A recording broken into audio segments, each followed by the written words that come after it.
and we're starting over. Alrighty. I know this guy. This guy? Yeah, this guy right here. Yeah. All right. I almost wore a suit in, so. Cozy is good. I Yeah. like comfortable.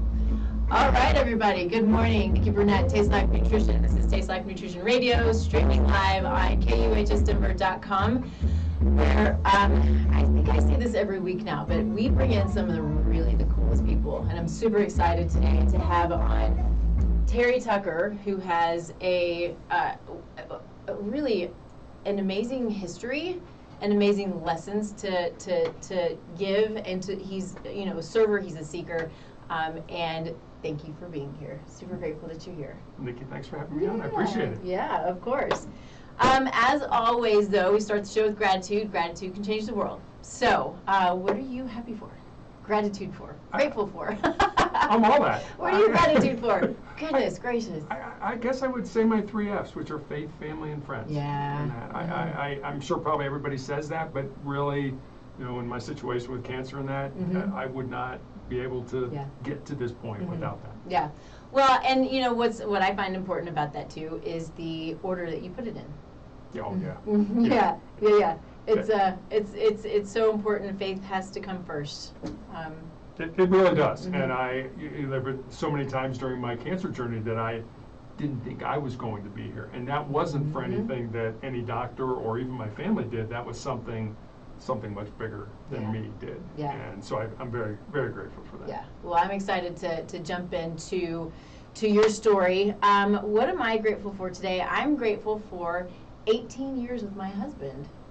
18 years. It's crazy. I don't even feel 18 years old, and I'm 18. It's been 18 years with my sweet Lowry. Yeah, it's amazing. And we were even married kind of late-ish. I was 33 when we got married, and it's just been this whole whirlwind of beauty and crazy, right? I guess that's what marriage is. But it's been really wonderful, and I'm so excited to get to the mountains and go play and just hang out with him and the dogs and just have a really nice, relaxing, easy mountain weekend. So, yeah, super grateful for that.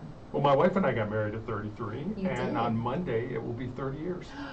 Amazing. So you are, we're the 22nd, you're the 23rd. Yes. Yay. Yes. Oh, I love that. October's a beautiful month. It is. It's a really beautiful month to do anything, because right now the leaves. Oh, it's beautiful here. Man, yeah. So in Colorado and Boise, I love going to Boise because they have the beautiful. Anyway, this time of year is beautiful. I'm a summer girl. I love warm weather, but the fall is just beautiful. Absolutely. So anyway, let's jump in. I want to. Did I start? It has started. See, it's constant. Always. Always. Anyway, I want to dive into you. You have a really interesting story. I love the fact that you were a negotiator. What kind of SWAT team? SWAT. Yes, that's just. I'm like, holy smokes! I can imagine the stories that you have. But I want to talk about what brought you where you are today. You had this amazing book that you wrote. You had this amazing attitude. You're a giver. You're a server, and I love the fact that you're a seeker, and you talk about that. And I want to surround myself with seekers. I'm a seeker, and so I want you just to tell your story. Sure. So, born and raised on the south side of Chicago. I am the oldest of 3 boys. You can't tell this from my voice from looking at me, but I'm 6 foot 8 inches tall, and I actually went to college at the Citadel in Charleston, South Carolina, on a basketball scholarship. When I graduated from college, I moved home. I'm really going to date myself now, but this is long before the internet was available. Tell people to find employment. Fortunately, I found that first job in the corporate headquarters of Wendy's International, the hamburger chain, in their marketing department. Unfortunately, I lived with my parents for the next 3.5 years as I helped my mother care for my father and my grandmother, who were both dying of different forms of cancer. Professionally, as I said, started out at Wendy's, then switched to hospital administration, and then I made that major pivot in my life and became a police officer, and part of what I did was become a hostage negotiator. Started a school security consulting business after my law enforcement career, coached girls high school basketball when we lived in Texas. but for the last 11 and a half years now, I've been battling a rare form of cancer, a rare form of melanoma, and then finally, as I said, my wife and I have been married for 30 years. We have one child, a daughter, who's a graduate of the United States Air Force Academy, and is an officer in the new branch of the military, the Space Force. Here? So I have a friend who's in the Space Force in that. She was out at Buckley. Yeah, she's in Florida now. Okay, And, nice. So, yeah, very That's proud. so exciting. It is. Wow, so cool. Well, very good. Well, thank you again for being here. I want to talk about, I have so many things I want to talk about, but I think your main focus is really, I mean, to me, because this word is sort of everywhere in your stuff, and it's really about excellence, right? And what does that mean? And one of the things that I loved is, I'm trying to see what I wrote in my notes here, but it was excellence is in the eye of the beholder, right? Which I find so interesting, because I think one of the things that we do, I do and have done, is we compare ourselves, right? And so let's talk about that a little bit and what that means. Yeah, people always ask me, I write this book called Sustainable Excellence, like, well, what does excellence mean? And my response is, I don't know. What do you mean? What do you don't know? You wrote the book. And I'm like, well, like beauty, I think excellence is in the eye of the beholder. You and I may look at a movie, at a sports team, at a doctor, and say, oh, that person, that entity is excellent. I may say, yeah, they're good, but I don't think they're excellent. That's why I think we have to define excellence for ourselves. And so, yeah, but you're right. People are always comparing themselves to other human beings. Which is a problem. It's a huge problem. Yeah. And I think what people don't understand is your life is your life. My life is not your life, and your life is not my life. And so, you know, if I try to be, oh, well, Nikki has this, or Nikki makes this much money, and I don't, now that creates jealousy. And it's like, why can't I just be happy that you are successful and say, okay, I'm going to live my life based on what my purpose, my mission, my why is in that life. And I think that's where we get off the rails. We want to live other people's lives instead of living the life that we're supposed to live. Well, we've been given our own gifts, right? And you know, and I always have to go back to, God's a pretty smart dude. Last time I checked, yes, absolutely. I think he knows what he's doing. And so if I'm questioning myself, I'm questioning what the gifts that I've been given, then what am I doing? I'm questioning him. Right? And so if we take a step back, and it's not always easy, right? We always see other people. I mean, and I struggle with this too, because I have my own goals, and sometimes I'm like, why am I not there yet? And why are all these other people there and I'm not, you know, kind of thing. And so I have to really focus myself, and you know, it comes in that, you know, that quiet time that I missed this morning, but comes in that time where you focus on what you've been given and what your goals are and where you're going, and know that when you're struggling, because I think you talk about this some too, but when you're struggling, there's a reason for it. You're being molded, and I love to think about it that way too. I love to think that, okay, this might be hard right now, but I'm being molded into the better me. Right? Yeah. I mean, you don't grow when things are comfortable. You grow in adversity. But we don't like that. Our brains are hardwired to avoid that pain and discomfort and to seek pleasure. So the way things are right now, the status quo, hey, it's comfortable and familiar, and just leave it alone. But like you say, we don't grow unless we step outside our comfort zones. And I think another thing is that so many people are glued to what is said on this device. You know, and there was a great book I read called Do Hard Things by Steve Magnus. And Magnus used to be the track and field coach for the University of Minnesota. And I think my husband has that book. Oh, it's a great book. Yeah. And he taught, there's a story that he talks about in there where, I don't remember if it was a professor or researcher who it was, but he took mostly young people, put them in a room, nothing in the room but a table and a chair. They were not allowed to have any devices, their phones, earpods, anything. The only other thing in that room was a buzzer. And if you pressed the buzzer, you got an electric shock. 68% of the men, 25% of the women shocked themselves, including one guy who shocked himself every 5 seconds during a 15 to 20 minute time in that room. I mean, it wasn't like they were in there for days. It was just a short period of time. And the conclusion of that research was, we're not comfortable with ourselves. We're not comfortable being alone with ourselves. And as you mentioned, your quiet time in the morning, that's where you look. So I spend at least 10 minutes every day, not praying, not in meditation, not in, just, I'm just with, I put the devices away, I just sit there, and wherever my mind goes, my mind goes. And that's being comfortable with us. And I think that's incredibly important. And so many people, especially younger people, not that you're old, but especially younger people, getting there. don't feel that way. Their whole identity is tied to that device that they have in their hands. It's so interesting. I have a nephew who was staying with us for a while, and he was always like this, and the head down, and you could see, and he would complain about having headaches. And we're like, get off your phone, or at least do something different, because you are. I mean, I think we're creating such a problem, and it's totally off topic, but creating such a physical problem. But yes, the mental, the emotional stuff that comes with constantly being on the device. And then the comparing, and I always just see, especially with women who always are comparing themselves physically to other women and these things, and changing the way that they look on their devices, right? With all of the things that they, do you know what I'm talking about? I don't even know what they are, because I don't do it, because I don't get it. Like, what? Anyway, I love that you do that. You just sort of sit, because I love that too.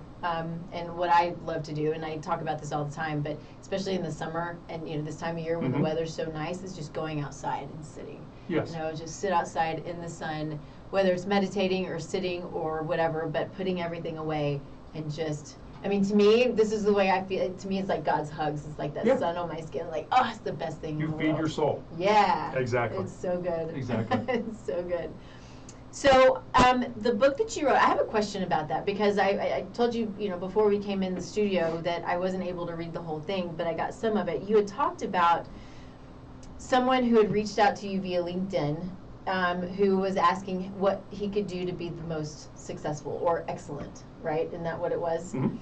I'm curious, and I might have missed this, is that where your principles, these 10 principles, came from? Is the response to him? Yes. Okay. So it really, the book was really born out of two conversations. One was with a former player that I'd coached in high school, who had moved to Colorado with her fiance, and my wife and I had dinner with them one night.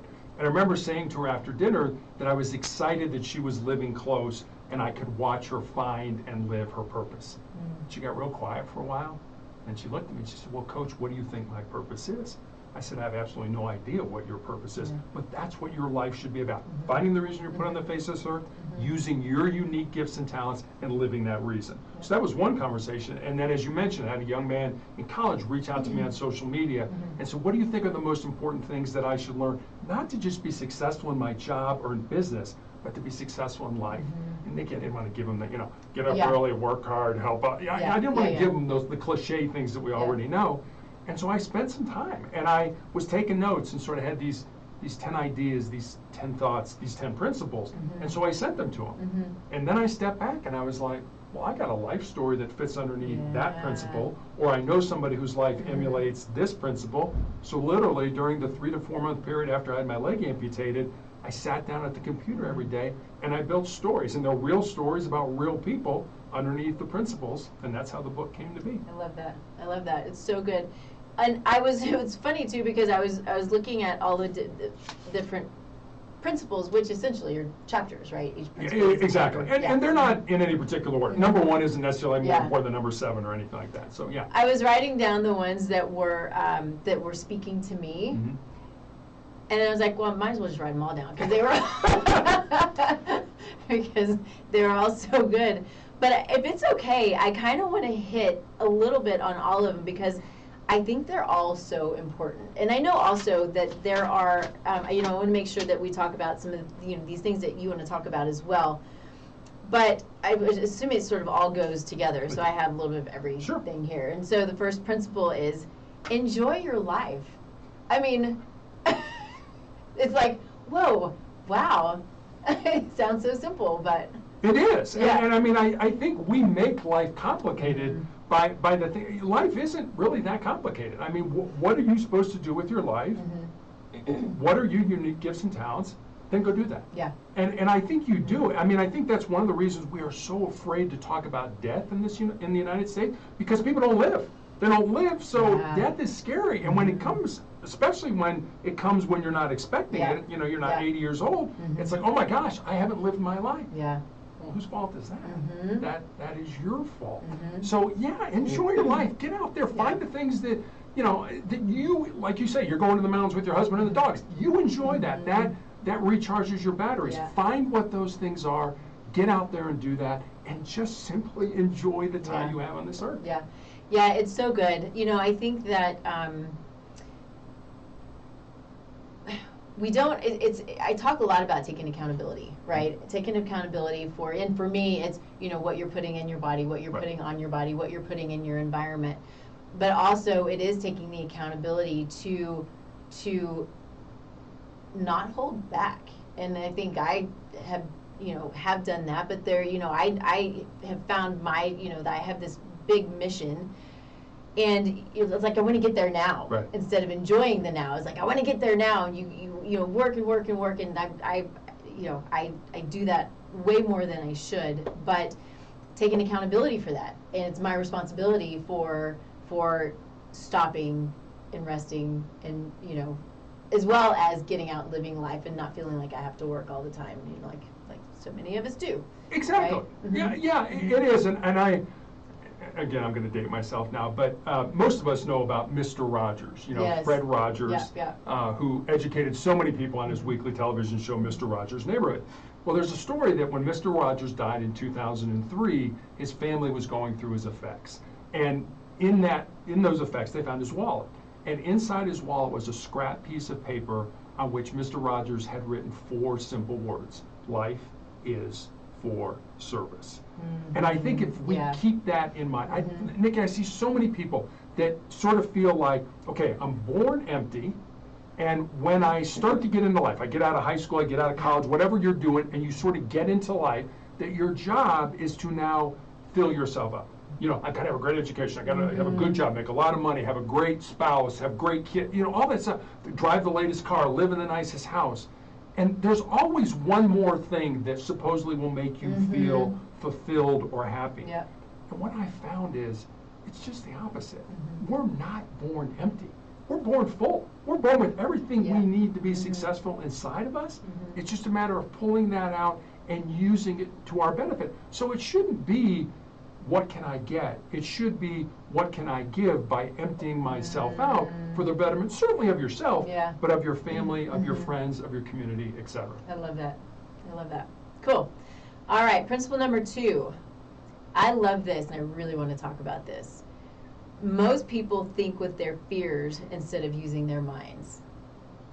You know, it's funny, of all the 10, that's the one that resonates with me as well, because I think, I'm not proud to say this, I've done this. I've done that in my life, where I want to start a business, I want to go to school, I want to, oh, wait a minute, maybe I don't have enough information, or maybe I'm not smart enough, or what will people say about me if I fail?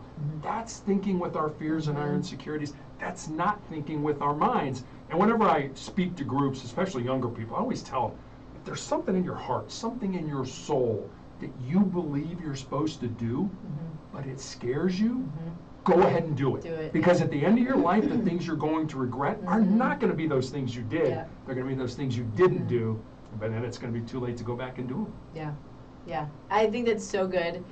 I'm curious, so when you were diagnosed, did that sort of propel you forward? Diagnosed with cancer, obviously.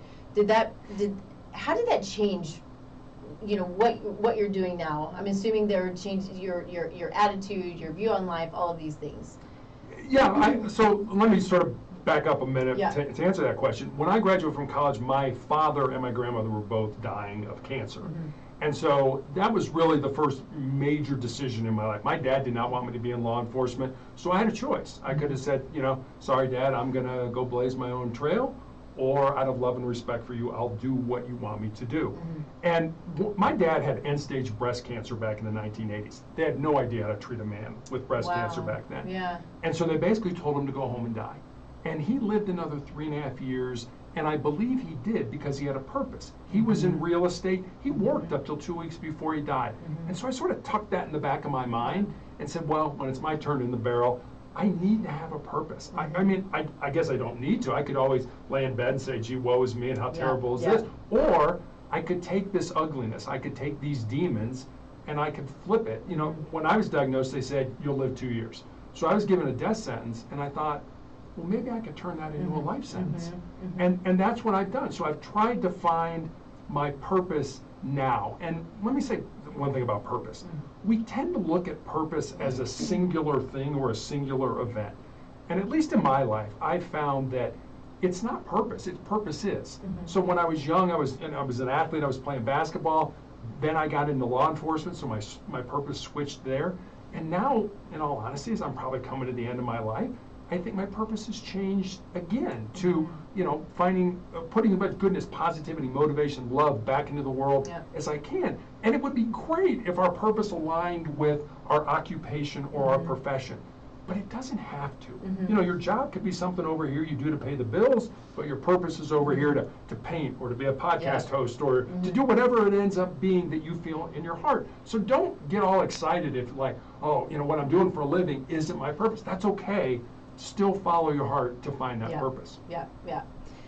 So they told you, and I'm going to ask this question because it's kind of personal to me, and it's a frustrating point for me. But you were told that you have 2 years, and it's been 11. Yes. 11 and a half. Yeah. 11 and a half. Amazing. I get really frustrated with those in the medical community that tell you how long you have. Yeah, I mean, they are like Vegas. They're giving you the odds, and based on the totality of all the people they deal with. What they don't know is they don't know your heart. They don't know your mind. They don't know your soul. They don't know that next summer your kids graduate from college and by God you're going to be there. Or you know, next spring your daughter's getting married and so help me you're going to walk them down the aisle. That's what they don't know. And I always, you know, I struggle with this too because people ask, oh, they told me this, and I'm like, okay. But they don't know you. They don't know the real you.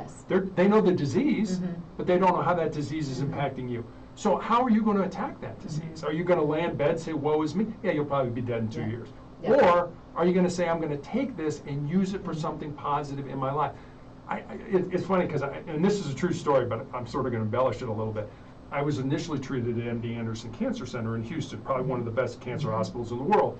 And every April, which is when I first started with them back in 2012, I get a letter from their tumor board that says, circle one of these.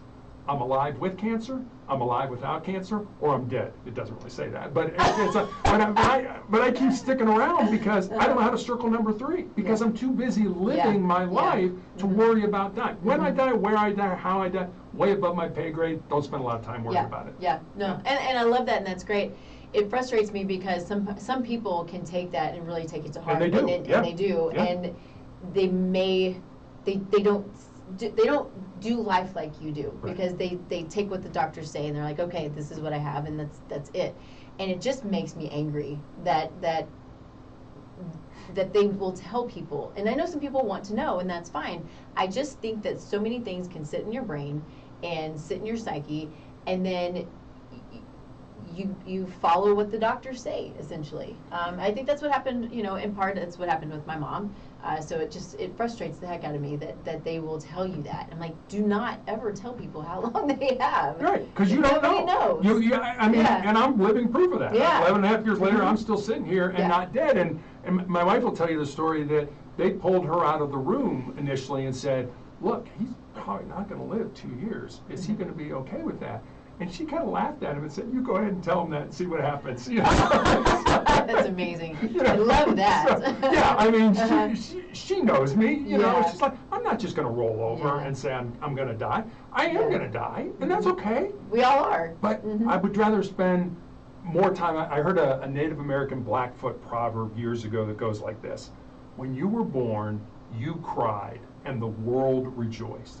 Live your life in such a way so that when you die, the world cries and you rejoice. That's what I want. That's what I'm trying to do. I love that. I love that.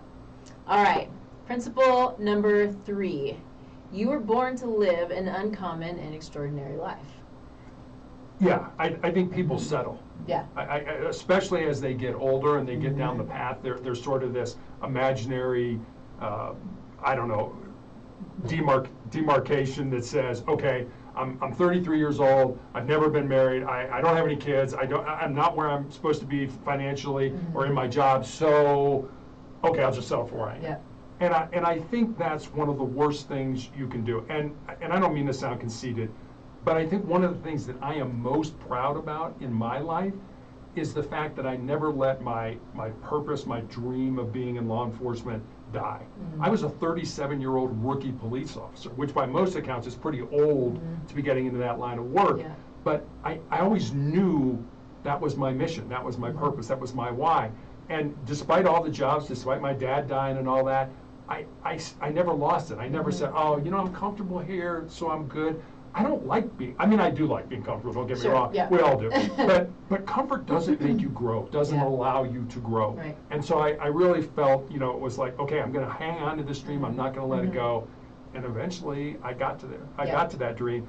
A little bit late in life, but I still was able to do it. Yeah, yeah. Well, yeah, as long as you get there, right? Yeah, exactly. Yeah, there's no time limit. Yeah, yeah. That's one of my favorite things is I do my best to live today for today, you know, I plan for the future, but the looking back, as long as we're not, you know, looking back in what are my words? My words are not working today. I'm already on the weekend, I think. This has been all day long that my words are not working for me. What I want to say is one of my favorite things is seeing the path that I've been down, all the good, all the bad, and what it has done for me today, right? And so looking at the hard stuff and knowing that is what's brought me here. And then, you know, and like you said, you want to be comfortable. So I'm not looking forward to more hard stuff, but I am looking forward to knowing what it's going to teach me. Some more growth. Yeah. Yeah, absolutely. There's a quote by Nelson Mandela, the former president of South Africa, who said, "I never lose. I either learn or I win." And if you do exactly what you said, I can look back on my life and say, what did I learn from those negative events and those positive events, and how can I use that today and to propel me into the future for a better life? Yeah, yeah, so good, so good. All right, principle number 4, always remain curious and ask questions. I say this all the time. Yeah. Yeah, I think that to me is, we should all be lifelong learners. We should die learning. And so many people don't. They sort of feel like, you know, you get to a point in your life where, okay, I have all the knowledge that I need, and I'm good with that. And you know, when you get into difficult situations, you know, your brain is, and again, I'm going to date myself, it's kind of like an old Rolodex. You know, it kind of goes through and it's like, okay, what do I have here that I can apply to this event that I've never experienced before? And if you don't have anything, it'll pull something, maybe it's close, but I'm not so sure. So yeah, always be curious. That was one of the things when I was a negotiator, they told us to always use your curious voice. Oh, Nick, I hear saying, what do you mean by that? I mean, you're asking, what does that mean? How does that apply? How does that, always be curious. And I do, my wife will tell you, I've never met a stranger, and I always, tell me about yourself. Tell me about your life. How did you get here? What is it?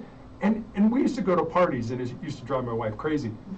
We would go to parties, and I would say, okay, I'm going to go into this party, and I'm going to find 5 of your colleagues, and I'm going to ask them all about themselves. And I said, I'm going to come out of the party, and I'm going to tell you all about these people. And I said, then on Monday morning, when you go to the office, they're going to tell you what a great guy I was, but they're not going to tell you a thing about me, because we're narcissistic. We love to talk about ourselves. So I would just go in, where'd you go to school? How'd you meet your wife? Tell me about your kids. And I'd go through this whole thing with 5 different people, and then I come out to the car when we drive home. It's like, okay, here's what's going on with Bob. Here's what's going on with Mary. And so and then literally they would come, your husband is such a great guy. It was so great to talk to him. And if she would have said, and what do you know about him? Because you never reciprocated with those questions. I always tell our daughter, if you want to be a great friend or a great conversationalist, just ask people about themselves, and they'll think you're the greatest conversationalist in the world. It's so true. Well, and I love this too, because it relates a lot to my work, where, you know, so often, and recently I've had more people who are so sick, you know, who have gone through the medical system and are just, you know, sort of run through the ringer. You know, they're given drugs, they're given all of these things, but they're not being helped. And it's just this recently, it's just really, really chronically sick people. Anyway, what I always do for myself and do for my clients, but then also try to teach my clients and anybody else who's listening, is to dig. And when I say that, it's always asking questions. It's not being satisfied. Well, here is your diagnosis. It's asking why. What is going on? Why are you in pain? Why do you have brain fog? Why do you have anxiety? Why is this going on? And it's not because you're missing certain drugs. It's not because of, whatever it is, some deficiency, some inflammatory response, there's something going on. Keep digging and keep asking the questions why. Be a seeker, right? And that's I want people to do that for themselves. I want people to do that for their families. I want to do it for myself, always in many capacities. But it is really learning to dig, to learn to understand, and not settling, whatever it is. It is, and I think you, like me, are probably a person that wants your life shaped by the decisions that you made. Yes. Not by the ones somebody else made or the ones you didn't make. Absolutely. And I am absolutely, I'm treated at the University of Colorado hospitals every 3 weeks. And so I have access to, an oncology pharmacist and things like that. And I'll give you an example. I was reading an article that said DHA, the fatty fish oil, there were doctors over in Portugal that realized that it acted like a Trojan horse in cancer cells, that they picked it up and it killed them. And so I immediately called my pharmacist and I said, Christina, I want to do DHA. What do you think?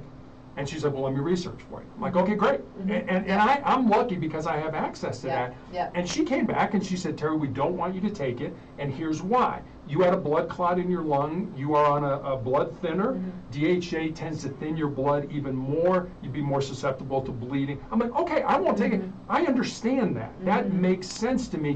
Give me a valid reason why I can't. Don't just say, no, I don't want you to do that. Right. And I do that. I ask my question, all kinds of questions of my oncologist. I'm sure he's ready to hit me over the head with a 2x4. It's like, why are you asking me that? I have the initials after my name. That's exactly why. Because I want you to be able to explain what you want to do in terms that I, as a non-physician, can understand. And if you can do that, we're probably going to go with that. But if you can't, I'm going to have a lot of questions. Yeah. No, that's great. Very, very good. All right. Let's see. Number 5, principle 5, you are the person you are looking to become. I love that too. Yeah, and I think that just goes back to what I was saying before. I wanted to be in law enforcement. I wanted to be a police officer, but I was a marketer or I was a hospital administrator. But yet, I was still that person. I was still, I hadn't gotten down the road to it yet. But you still are that person. I mean, the movies I watched, the books that I read, the things that I found interesting online were around law enforcement and crime and law and things like that. I even went to law school for 2.5 years, and it was just because that's what interested me. Now, we used to always tell our daughter, play to your strengths, play to the things that you are good at. So if you told me to go be an accountant, I'd be horrible because that's not my strength. But doing something that I felt was in my heart, was in my soul, that was exactly what I was supposed to do, and eventually got there. So I was that person even 10 years before I started it. It just took me a while to get there. Yeah. I think that's something that I had to learn too, and that's something that, in my coaching, and it is always, it's not that you're going to be different. You are that person. You're where you want to be. You're just moving.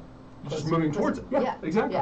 Exactly. It's really, I love that. And I think it's important for people to keep that in mind, in those times of frustration. They're like, I'm not doing all the things that I want to do.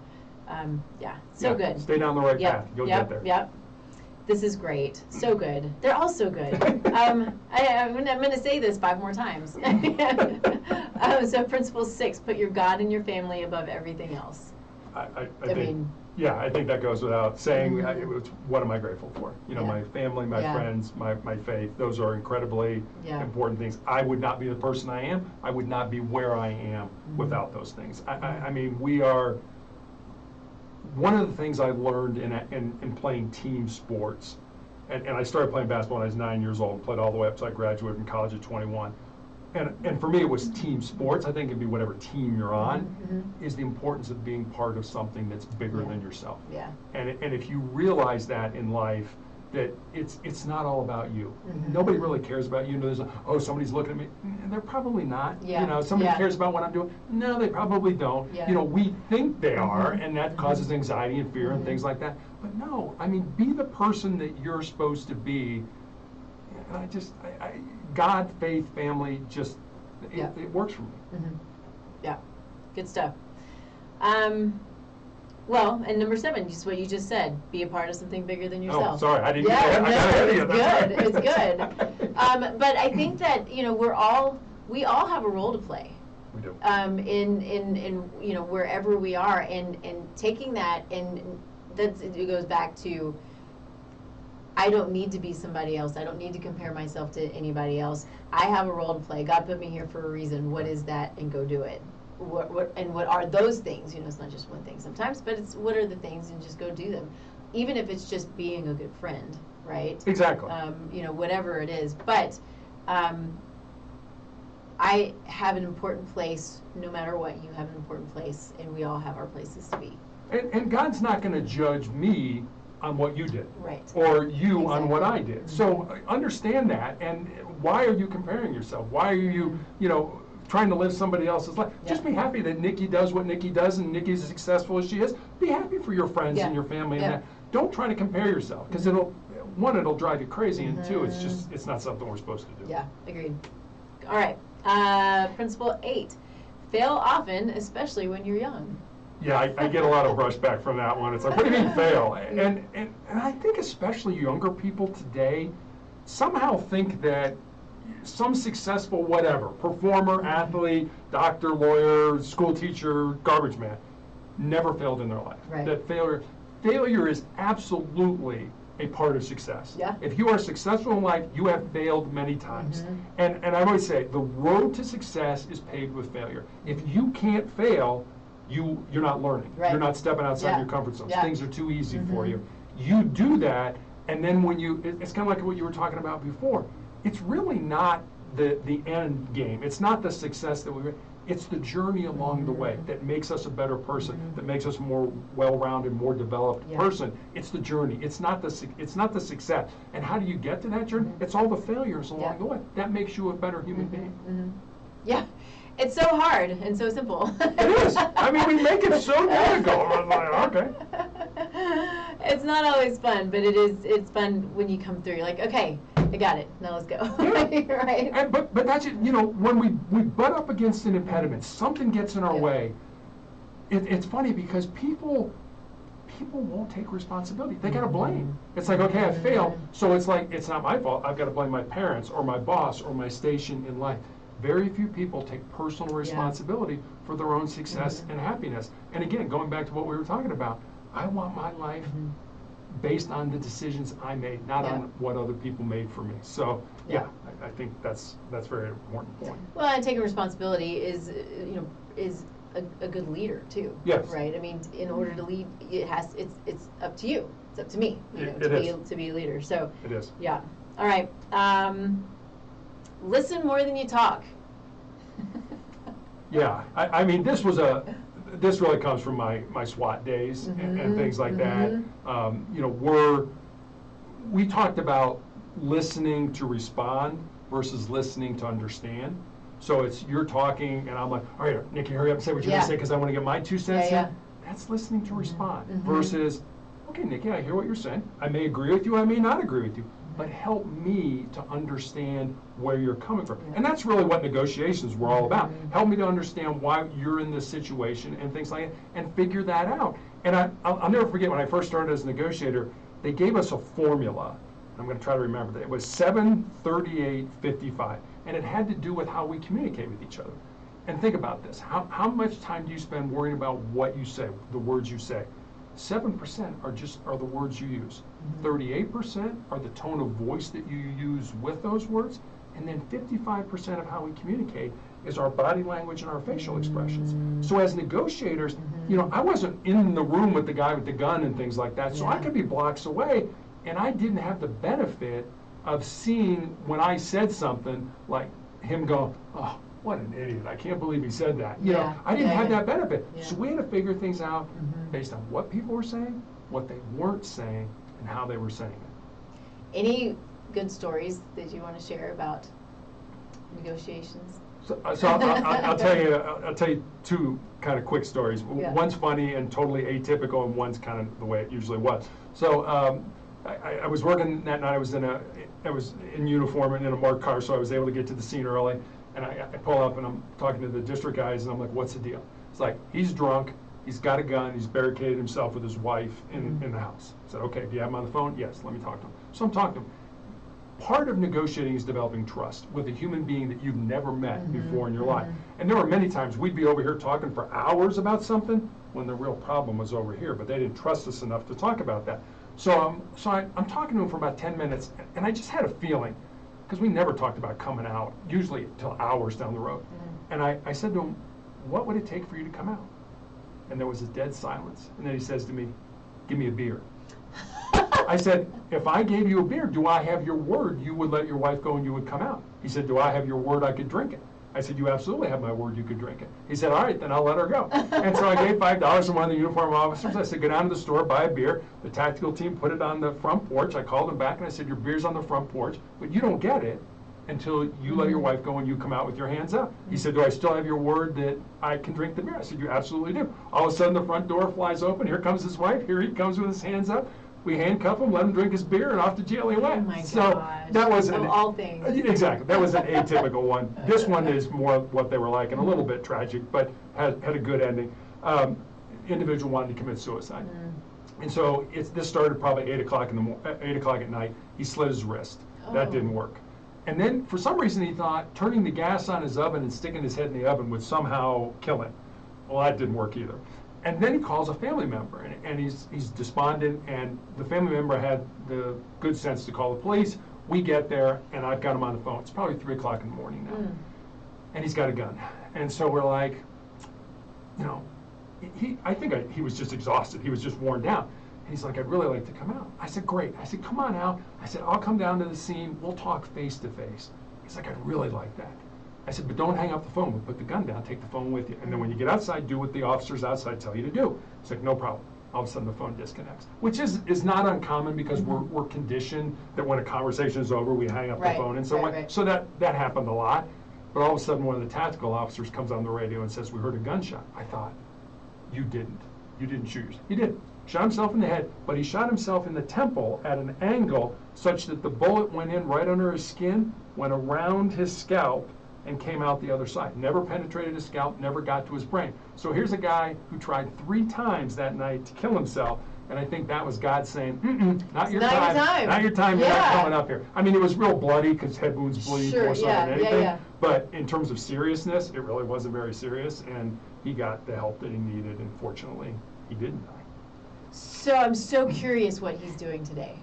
Yeah, I'd love to know that too. I mean, that was almost 20 years ago. Yeah. So that's so interesting because you hope and pray that he got it and he took that opportunity, to. You do, and as I said, so much negotiating is trust. It's developing a relationship, just like parent-child or husband and wife or boss-subordinate. If I don't trust you, and people would say to us, "Hey, I'll come out, I'll put the gun down, but you're going to promise me I won't go to jail."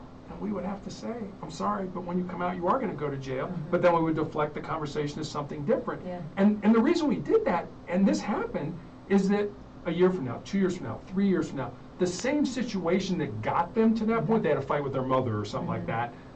Mom's still alive, mom's still antagonizing them. It happened several times where 2 years from now, we're going to be back negotiating with that same person, and if they ever felt, "Hey, Terry, you lied to me the last time," well, my credibility's gone, and you're going to have to bring in another negotiator to talk to them. Crazy. Yeah. Crazy. I would love to know what he's doing today. All right, so number 10, principle 10, love is the most important word in any language. Yeah, that came. I mean, I say they're not in any particular order. One's not any more important than number 7. Number 10 probably is the most important one. Yeah. But it goes back, when I was a kid, I was a huge fan of a basketball coach at UCLA by the name of John Wooden. And Coach Wooden at the time was probably the most successful basketball coach. And I hung on every word. And I remember, excuse me, listening to an interview he was doing with a reporter, and I had a pad of paper and a pencil, and I was copying stuff down, and I'm looking for some good X's and O's. Come on, coach, give me something good here. Yeah. And the coach asked him, what's the most important thing that you want your players to learn about, or you want your players to understand? And I'm literally, come on, give me something good. And he's like, I want them to understand the importance of love. Now, I was 13 years old. I was like, no, love, what are you saying? That's crazy. He said, no, I want them to understand the importance of loving themselves, of loving their teammates, and of loving what they do. Because if you do that, if you can start from a position of love, then you can do almost anything in the world. And that's why I put that in there. It is the most important word in any language. Yeah, no, I love that. My husband is a third-generation KU grad. Okay. So he's now KU. I gotta add, Kentucky or Kansas? Kansas. Kansas. Okay, yes, where basketball was started. Yes, there you go. Exactly. So I wanted to put that in there because y'all would have so much to talk about. And I know these names only because of him. Like I heard John Wooden, and anyway. It's we're gonna go to a game here in a couple of weeks. Oh, good for you. Yeah, well, not basketball. It'll be football. Football, still. But yeah. Absolutely. Yeah. I love the big Jayhawk on the court and the field and that. I mean, it's so colorful. Yeah, I love it. Yeah, it's a lot of fun. I am now a Jayhawk by default. Okay. So. Well, you have to be, right? You married into that. Yeah. All good stuff. So when it comes to what you're doing now, so we've gotten through all the principles and they're all amazing, and so I want to say anybody who's watching this to just get the book, because it's a really great book, and I think we all need this. We all need to be opened up, I think, and some of us are maybe plenty open, but I always want to learn more and read books like this that can help my own mindset, right? And help me learn and help me to grow. So, and it's also a book that it's not, everything is sunshine and rainbows. Sure. I mean, there's stuff in there that I struggled with, that I had problems with, that I'm not proud that happened. So I want people to understand it's not just, this is, everything was great in my life. No, everything wasn't. I struggled for some issues and things like that. And I put those in the book to help people understand that you can still learn, as we've talked about, from the difficult times in life. Well, and it's relatable, right? I mean, your story makes it relatable, and I think it helps people to say, okay, he did it, I can do it too. Exactly. Absolutely. Totally. Yeah. So your journey now, what is it that? So you don't work with people, or do you work with people? So, I don't. Yeah. I mean, I basically speak. You're a speaker at this point. Exactly. Motivational speaker. Right. You get out. I know you've done. How many podcasts have you done now? Well over 600. That's what I thought. Yeah. I was like, holy smokes, that's a lot. Well, I do them on those weeks, and again, it goes back to what I was telling you about my father having a purpose. And I'll never forget my first podcast. I had started my motivational speaking business, and then COVID hit. Yeah. And like so many other businesses, I had to figure out how to retool or redeliver my service.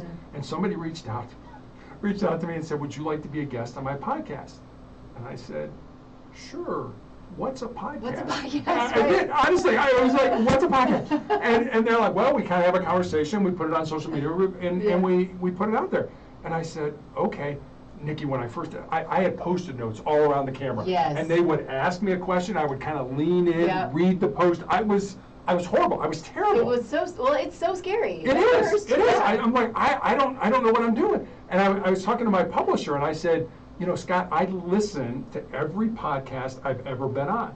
I said, because I want to have better stories. I want to count how many times I say or huh and all that. He said, no, Terry, it's not about being good. It's just about not sucking. And I said, well, thanks for the title of my next book, Just Don't Suck. And I said, but no, that's not what it's about. I want to be good. I mean, think about the first time you cooked a meal or you drove a car. Were you any good at it? No. I mean, same thing with being a podcaster or being on the radio. You didn't know, but as you do it more, you get more comfortable with it. And so, so I'm doing that. I'm writing a second book now and things like that. The Just Don't Suck book? No, it's actually, we've got a working title called 4 Truths and a Lie. Okay. So that's all I'm going to say about it right now. I haven't started writing. I'm researching, but I'm pretty close to starting to write. So will this be your second book? This will be my second book. It'll be your second book. And so when do you have any idea when you might finish it? I don't know. I keep getting asked to do to do writings for people. Like I Okay. was just asked, this person's putting a book together of people who have cancer and their cancer stories. So I'm writing that now, and I'm not writing my book, and which is great. I mean, I enjoy writing, and that's probably one of my stronger suits. I'm not great at it, but like everything else, the more you do it, the better you get at it. I think reading and writing go together. I read a ton because I think reading makes me smarter, makes me more curious. It makes me a better writer. So get out there, read books. It's true. It's true. I have cases of books, and about a quarter of them I still haven't read. Like, I need to get to these books. Yeah. I love reading. I don't love writing, though. I'm not a very good writer. Gotta try. Yes. There you go. Yes. Yeah. Right. Well, AI is helping me with that a little bit. Oh, yeah, there you go. There you go. I can at least put the words in. It's like, this is what I wanted to say. Make it sound good. Yeah. So it's really helpful. It is. It absolutely is. So what is it at this point? So you're speaking, you're podcasting, you're writing. Are there things that you're still moving toward that you want to do? Surviving, Sure. honestly. I mean, writing, podcasting, speaking gives me a purpose. It gives, it's something I feel I'm supposed to do right now. I mean, I get up every morning and I literally, you know, if you say, what are your goals a month from now or a year, I don't have any, honestly. Okay. I really don't.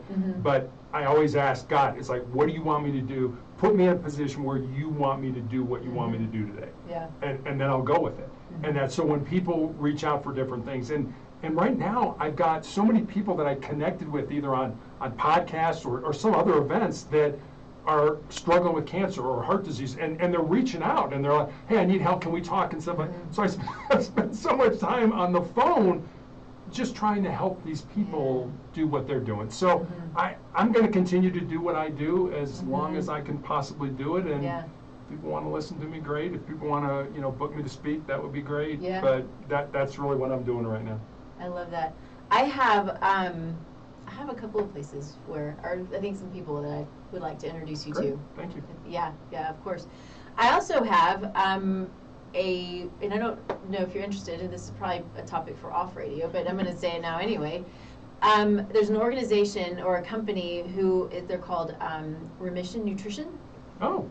And never heard of them. Yep. So they are nutritionists who specialize in cancer and all kinds of different cancers. There's an organization called Oncology Nutrition Institute.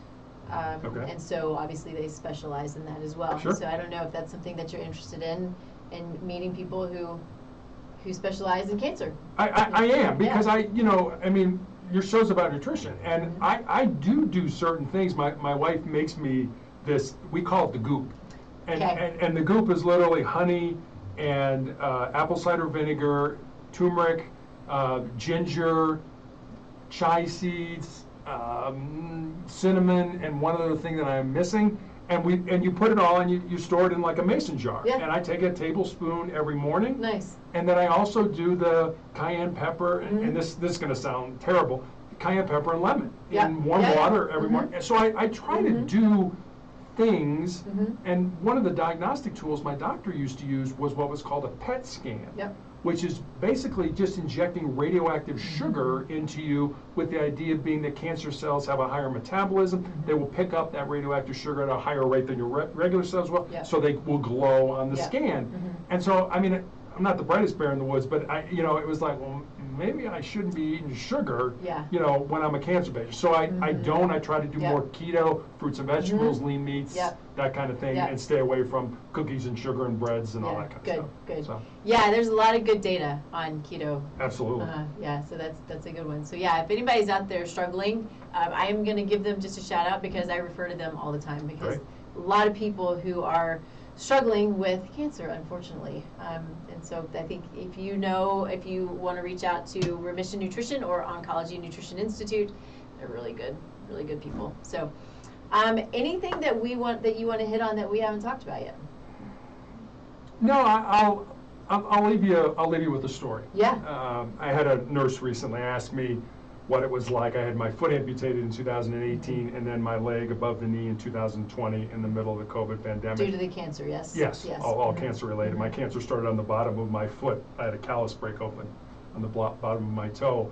And I Wow. have an incredibly rare form of melanoma, and most people think of melanoma as too much exposure to the sun, affects the melanin, the pigment in your skin.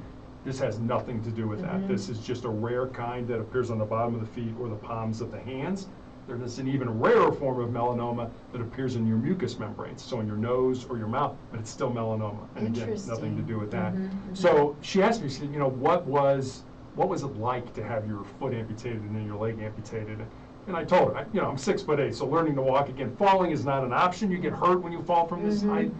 But what I told her was, cancer can take all my physical faculties, but cancer can't touch my mind, it can't touch my heart, and it can't touch my soul. And that's who I am. That's who you are, Nikki. That's who everybody who's listening to us is. And we spend a tremendous amount of time working on this body. We go to the gym, we eat right, we get enough rest, we reduce stress. And I'm certainly not saying not to do that. But what I am suggesting is maybe every day, spend a little more time working on who you really are. We know this body's going to die. We know it's going to decay and go away.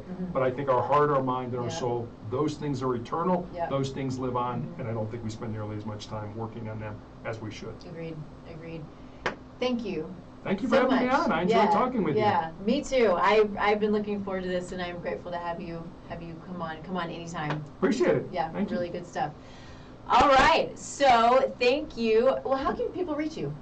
So I have a blog called Yeah. Motivational Check. Every day I put up a thought for the day. On Mondays I put up the Monday morning motivational message, which you can't say 4 times fast if you're drunk. Yeah. And that's all at motivationalcheck.com. So there was one that you have on here, and it is, I think it was last week's. The more often a stupidity is repeated, the more it gets the appearance of wisdom. Yeah, Voltaire. How do you ensure your wisdom is not stupidity? I just went, holy smokes, there's a whole lot of that going on right now. Isn't there? That's probably a whole nother show, right? Yes. I thought that was amazing. So yeah, I was digging around your website, and that just was like knocked me out of my chair. I was like, that's so good and so true and so sad. It is. All in one, right? It is. So thank you for that. Great website, lots and lots of really great information on the website, which is, did you already say it? Motivationalcheck.com. Motivationalcheck.com. All right. You can find me at tastelifenutrition.com and Taste Life Nutrition on all the social media. Of course, we have the assessment on the website that you can fill out. I'll reach out to you and we'll chat about it.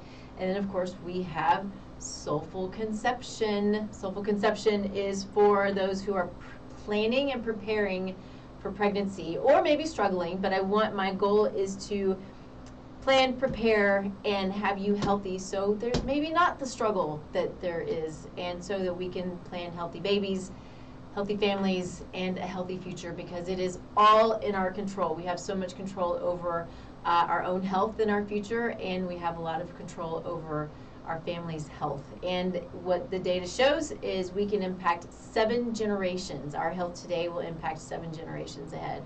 So it's fascinating, puts a lot of accountability on us, puts a lot of control in our hands. It's very empowering, and it's exciting stuff. So happy to chat about that if that's something that you want to chat about. And we will see you next week here, of course, streaming live on KUHSdenver.com. See y'all later. Thank you. Thank you. Yeah.